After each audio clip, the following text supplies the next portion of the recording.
श्रद्धेय कुलपति महोदया अरुणा पल्टा जी, समादरणीय प्रोफेसर अमरनाथ जी, प्रोफेसर प्रभाकर सिंह जी, श्रद्धेय चितरंजनकर जी जो मेरे बड़े भाई हैं, और कार्यक्रम के संचालक भाई उमाकांत जी, महाविद्यालय के समस्त प्राध्यापकगण और कर्मचारीगण तथा इस आभासी मंच से जुड़े सभी सुधीजन, अभी हम चितरंजनकर जी को और कुलपति महोदया अरुणा पल्टा जी को सुन रहे थे। आपने हिंदी के संदर्भ में और उसके राष्ट्रीय एकता के संदर्भ में बहुत सारगर्भित व्याख्यान प्रस्तुत किया, उद्बोधन दिया। राष्ट्रीय चेतना में हिंदी की भूमिका क्या है, इसकी पृष्ठभूमि चितरंजनकर जी ने बहुत सुंदर प्रस्तुत की। मैं भी उनके कुछ विचारों को लेते हुए अपनी बात रखूंगा। मित्रों, जब हम राष्ट्र की बात करते हैं तो सबसे पहले मन में यही भाव उठता है कि राष्ट्र क्या है। राष्ट्र एक भूखंड है जहां एक विचारधारा हो, एक संस्कृति हो और एक भाषा हो, यानी किसी विशिष्ट भूभाग के जन, उनकी संस्कृति और कोई समर्थ भाषा का जहां सम्मिलन हो, वही राष्ट्र है, वही राष्ट्रीयता है और वही राष्ट्रीय एकता की परिकल्पना भी है।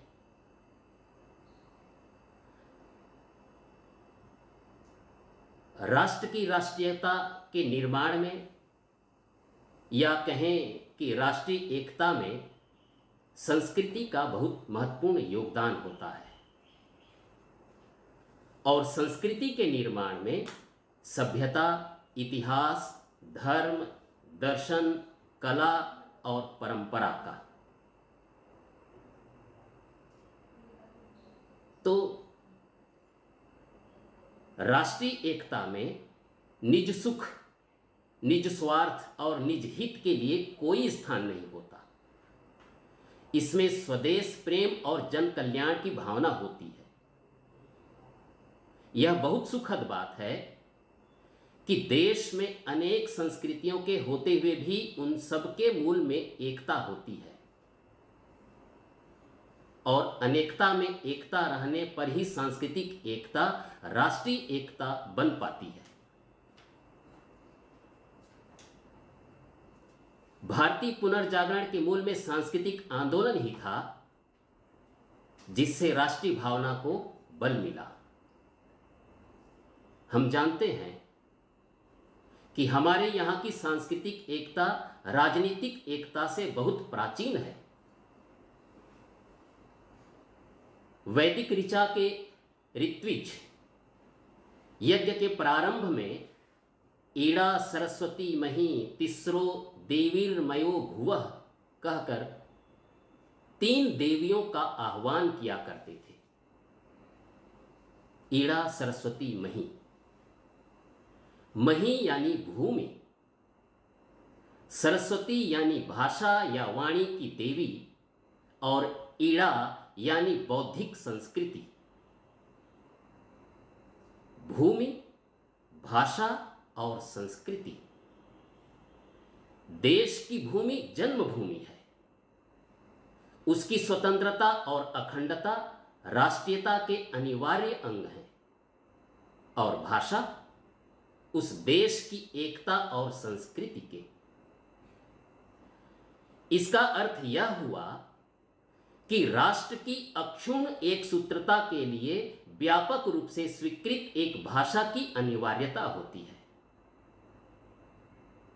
स्पष्ट है कि भाषा जन और जन संस्कृति के बीच एक सेतु का कार्य करती है। वह केवल भावों का संप्रेषण ही नहीं करती, जैसे कि अभी चितरंजन जी कह रहे थे, बल्कि वह चरित्र का उद्घाटन भी करती है, व्यक्ति चरित्र का भी और राष्ट्र चरित्र का भी। इस प्रकार भाषा व्यक्ति और समाज को जोड़ती है और उसे धारण भी करती है। प्राचीन काल में भारतीय समाज में यह कार्य संस्कृत कर रही थी, आज उसकी उत्तराधिकारी हिंदी कर रही है। आज जिसे हम हिंदी कहते हैं वह एक सार्वदेशिक मानक भाषा है। यह एक सचेष्ट भाषा है।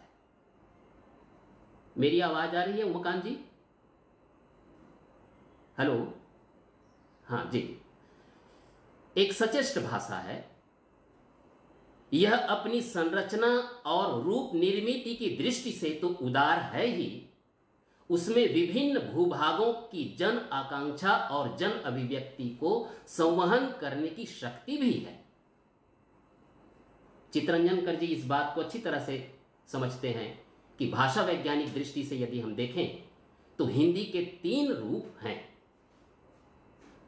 साहित्यिक भाषा रूप, जन भाषा रूप और ग्राम्य भाषा रूप। इन तीनों रूपों में यह अपनी महत्वपूर्ण उपस्थिति दर्ज की है। राष्ट्रीय सांस्कृतिक चेतना की दृष्टि से तो यह सदियों से जन जन की कंठहार बनी हुई है। दूसरी बात यह कि वैसे तो हर भाषा की अपनी महत्ता होती है, किंतु राष्ट्र की जनता जब क्षेत्रीयता के भाव से हटकर और तत्कालिक हितों और पूर्वाग्रहों से ऊपर उठकर अनेक भाषाओं में से किसी एक भाषा को विशेष प्रयोजन के लिए उपयोगी मानती है, या राष्ट्रीय अस्मिता और गौरव गरिमा का एक महत्वपूर्ण और आवश्यक उपादान समझने लगती है,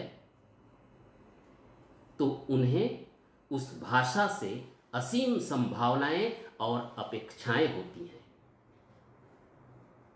हिंदी में हमें यह अपेक्षाएं रही हैं और उसने अपने को सिद्ध भी किया है। राष्ट्रीय एकता में हिंदी की भूमिका को समझने के लिए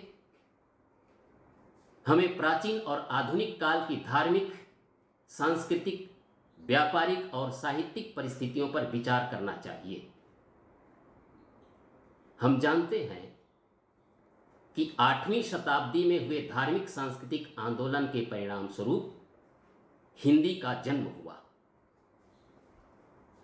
इस समय साधु, संतों और परिव्राजकों ने भारत दर्शन के क्रम में तीर्थ स्थानों से निकलकर भारत के कोनों कोनों में गए, घूमे और घूम घूम कर अपने धर्म का प्रचार किया उन्होंने।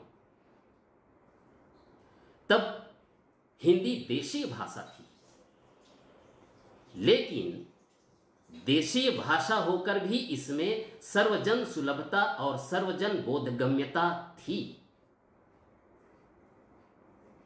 अपने इन्हीं गुणों के कारण बाद में यह राजनीतिक आंदोलनों में और आर्थिक मामलों में एकता और अभिव्यक्ति की भाषा बनी। भारत में राष्ट्रीय एकता का अंकुरण यद्यपि संस्कृत काल से ही मिलता है, किंतु 19वीं शताब्दी तक आते आते उसका स्वरूप बहुत कुछ बदल गया और इस बदले हुए रूप को और अधिक मूर्तित करने में सहायक बनी हिंदी। पुनर्जागरण अथवा नवजागरण के पुरस्कर्ताओं और समाज सुधारकों ने और इन समाज सुधारकों के साथ साथ साहित्यकारों और पत्रकारों ने हिंदी की महत्ता को समझा। जिस ओर अभी अरुणा पलटा जी और चितरंजन जी संकेत कर रहे थे, इस समय जिस किसी नेता अथवा महापुरुषों ने देश की एकता का स्वप्न देखा, उनकी दृष्टि हिंदी की तरफ गई। राष्ट्रीय एकता का इससे और बड़ा प्रमाण क्या होगा कि 1857 की लड़ाई हिंदी के बल पर लड़ी गई। इस नव जागरण की लहर के साथ भारतेंदु ने यह घोषणा की कि परदेसी वस्तु और परदेसी भाषा का भरोसा मत रखो, अपने देश में अपनी भाषा में उन्नति करो। निज भाषा उन्नति यह है, सब उन्नति को मूल, बिन निज भाषा ज्ञान के मिटत न हिय को सूल। निज भाषा यानी समस्त भारतीय भाषाएं, लेकिन समस्त भारतीय भाषाओं में हिंदी की व्यापकता अधिक थी, प्रभाव अधिक था, लचीलेपन की प्रवृत्ति अधिक थी। अतः यही अनेकता में एकता को संवहन करने में, या कहें कि एकता में अनेकता का निर्वाह करने में समर्थ जान पड़ी। निज भाषा की उन्नति में ही जन मुक्ति संभव थी। यह बात भारतेंदु अच्छी तरह समझ रहे थे। इस युग के रचनाकारों ने यह माना कि जब तक समस्त भारतवासियों की एक भाषा नहीं हो जाएगी और स्वदेशी वस्तु और संस्कृति को वे नहीं अपनाएंगे, तब तक न इनकी प्रगति होगी, न इनमें एकता का भाव आएगा। इन्होंने शिक्षित वर्ग को साधारण जनता से एकता कायम करने की सीख दी। हिंदुओं और मुसलमानों को परस्पर भेदभाव भुलाकर देशोद्धार के लिए एक होने को कहा। इस उद्देश्य की पूर्ति के लिए उन्होंने हिंदी हिंदू हिंदुस्तान का नारा बुलंद किया। प्रताप नारायण मिश्र ने कहा, यद्यपि हमारा धन बल भाषा सभी निर्जीव हो रहे हैं, तो भी हम आपस में बात बात पर भौहें चढ़ाना छोड़ दें और दृढ़ता से कटिबद्ध होके वीरता से भौहें तान के देश हित में सन्नद्ध हो जाएं।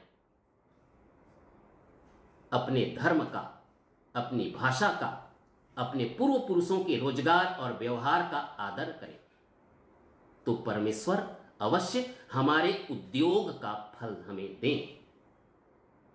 ये प्रताप नारायण मिश्र कह रहे थे।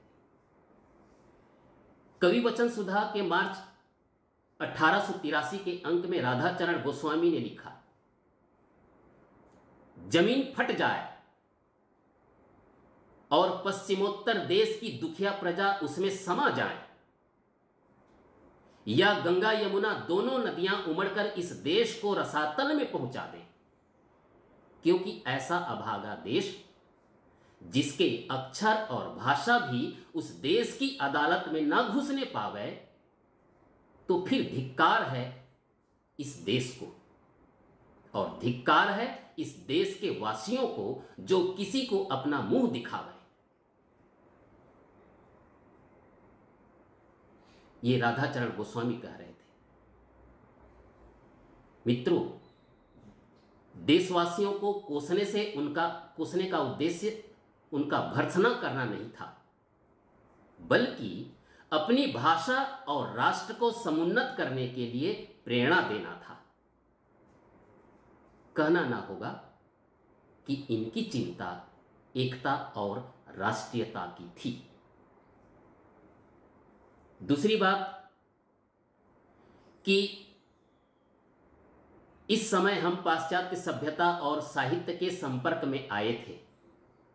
प्रारंभ में जब हिंदी की शुरुआत हो रही थी, नवजागरण के समय में, इसके कारण एक नवीन चेतना का जन्म हुआ। इस नवीन चेतना के फलस्वरूप सामाजिक, धार्मिक, राजनैतिक सभी क्षेत्रों में क्रांतिकारी परिवर्तन हुए और आंदोलनों के माध्यम से अशिक्षित और सुप्त जनता को जगाया गया। ध्यान दीजिए कि यह समय अंग्रेजों के अत्याचार, उनके अनाचार और दुर्व्यवहार का था। वे सामाजिक सांस्कृतिक एकता के साथ साथ भाषाई एकता को भी तोड़ रहे थे। यह उनकी कूटनीति थी। इन परिस्थितियों में भारतवासियों का एक होना आवश्यक था। मिले सब भारत संतान, एक तन मन प्राण, गाओ भारत यशगान जैसे स्वर मिलाए जा रहे थे। भारतेंदु ने कहा, वैष्णव शक्ति यद्यपि नाना प्रकार के मत के लोग आपस का बैर भाव छोड़ दें, क्योंकि यह समय इन झगड़ों का नहीं है। हिंदू, जैन, मुसलमान सब आपस में मिलिए। जाति में कोई ऊंच हो, कोई नीचा हो, सबका आदर कीजिए। जो जिस योग्य हो उसको वैसा मानिए और सब आपस में मिलिए।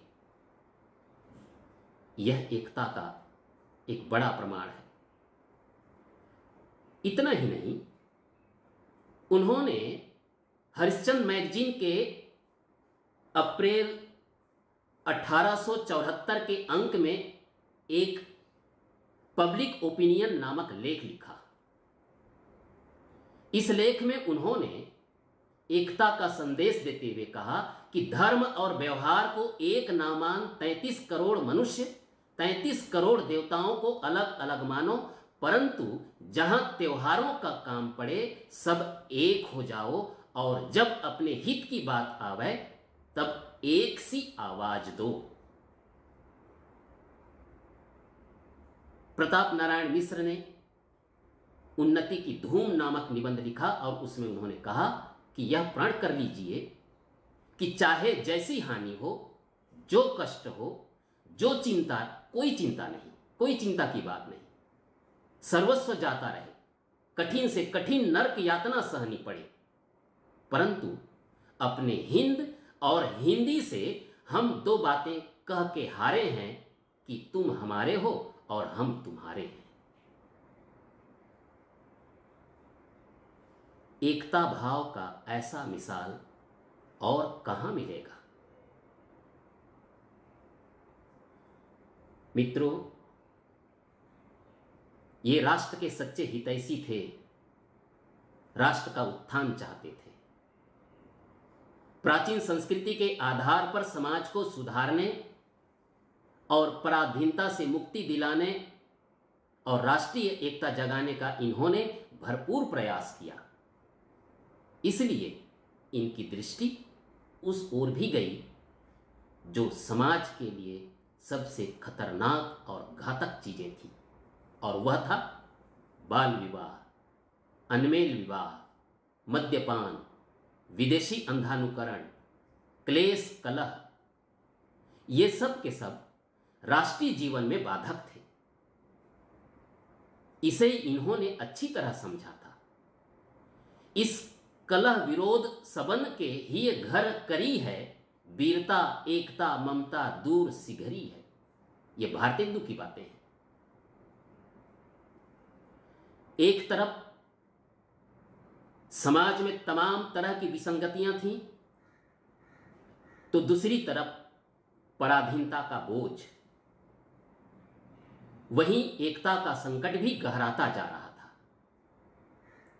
इन विकट परिस्थितियों में हिंदी सहारा बनी और हिंदी प्रेमी जन एकता के स्वर में गा उठे, आओ एक प्रतिज्ञा करें, एक साथ सब मिलकर एक साथ सब जीवे मरें, चाहे बंग हो सौभाग, पर फूटे पर ना छूटे अपना अनुराग। बाल मुकुंद गुप्त, याद कीजिए, ये बाल मुकुंद गुप्त के स्वर हैं जो कह रहे थे कि चाहे बंग हो सौभाग पर ना छूटे अपना अनुराग। अपनत्व का भाव, एकता का भाव दृढ़ थी। तो गया प्रसाद शुक्ल ने अपनी भाषा, भाव और वेश अपनाने का आग्रह किया और उन्होंने कहा कि भजसी मन हिंदी हिंदू हिंद, जननी सदृश मातृभाषा है कहिगे कोटिक बिंद। भजसी मन हिंदी हिंदू हिंद। गोपाल शरण सिंह ने भी राष्ट्रीय एकता पर बल देते हुए भाईचारे का नारा बुलंद किया और कहा कि भारत भर की एक राष्ट्रभाषा हो जावे, जो हम सब में खूब परस्पर मेल बढ़ावे। परस्पर मेल बढ़ाइए, एकता का भाव। आज हम कुछ भी कहें कि हिंदी चुक गई है, पिछड़ गई है, पर सच्चाई यह है कि वह समाज और राष्ट्र की अनिवार्यता है। आज भी उसकी अनिवार्यता को राजनेताओं ने, बुद्धिजीवियों ने और कला चिंतकों ने कल भी स्वीकार किया था और आज भी स्वीकार कर रहे हैं। अमरनाथ जी हैं, इस पर तो उनका बहुत सुंदर काम है और मैंने उनको कई बार सुना है। श्री बंकिम चंद्र चट्टोपाध्याय ने एक स्थान पर लिखा है कि हिंदी भाषा की सहायता से भारतवर्ष के विभिन्न प्रदेशों में जो लोग ऐक्य बंधन स्थापित कर सकेंगे, वे ही सच्चे भारत बंधु की संज्ञा पाने योग्य होंगे। तो केशव चंद्र सेन ने तो अपने सुलभ समाचार में 1875 में लिखा था कि अगर हिंदी को भारतवर्ष की एकमात्र भाषा स्वीकार कर ली जाए तो सहज में ही यह एकता संपन्न हो सकती है। रविंद्रनाथ ने भी इसे भारत भारती की मणि कहा और जनगण के एकत्व में इसे आवश्यक माना। मित्रों, भारत सदा एक रहा है और एक रहेगा, इसको कोई नहीं तोड़ सकता। अनेक धर्म और संप्रदाय के बावजूद यह देश कभी हिंदू या बौद्ध या जैन राष्ट्र के रूप में प्रतिष्ठित नहीं हुआ, क्योंकि यह मात्र मिट्टी का एक भूखंड नहीं है, यह मानवता की जन्मभूमि है। यहां प्रेम और सौहार्द का पाठ पढ़ाया जाता है, विद्रोह की नहीं। यह पवित्र भूमि में, इस पवित्र भूमि में कितने विरोधी तत्व आए, हमारे बीच खाई पैदा की, भ्रम उत्पन्न किया, भाव और भाषा के स्तर पर हमें तोड़ने का प्रयास किया, परंतु हमारी एकता बनी रही और बनी रहेगी। रामविलास शर्मा की चर्चा प्रोफेसर अरुणा पल्टा जी कर रही थी। उन्होंने इस संबंध में बहुत सुंदर बातें कही हैं और उनका बहुत गंभीर काम है भारतेंदु को लेकर, नवजागरण को लेकर। उन्होंने एक स्थान पर कहा है कि भारत विभिन्न जातियों द्वारा निर्मित कोई संघ नहीं है, वह ऐतिहासिक विकास क्रम में सुगठित एक राष्ट्र है। भारतीय जनता में राष्ट्रीय एकता की भावना विश्व इतिहास की एक महत्वपूर्ण घटना है। उन्होंने एकता का मुख्य कारण माना जातियों का सामान्य इतिहास, उनकी सांस्कृतिक समानताएं, आर्थिक और राजनीतिक क्षेत्रों में उनका परस्पर संबंध और मिला-जुला विकास। अंत में मैं एक दो बातें कहकर अपनी बात समाप्त करता हूं।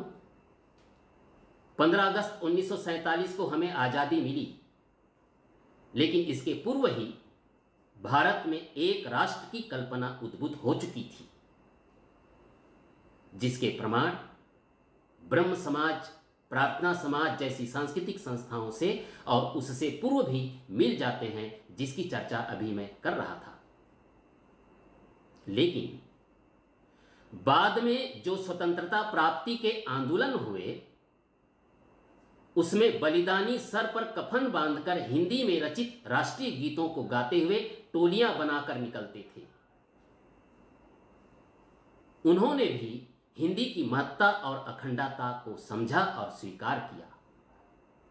दूसरी बात यह कि आजादी के पूर्व हिंदी को मान्यता देने वाले विचारकों और साहित्यिक राजनीतिक संस्थाओं के कामों को यदि अवलोकन किया जाए तो यह भली भांति स्पष्ट हो जाएगा कि किस प्रकार हिंदी ने अपनी सहज और सरल विशेषताओं के बल पर सर्वप्रथम अहिंदी भाषी क्षेत्रों के विचारकों को अपनी ओर आकृष्ट किया।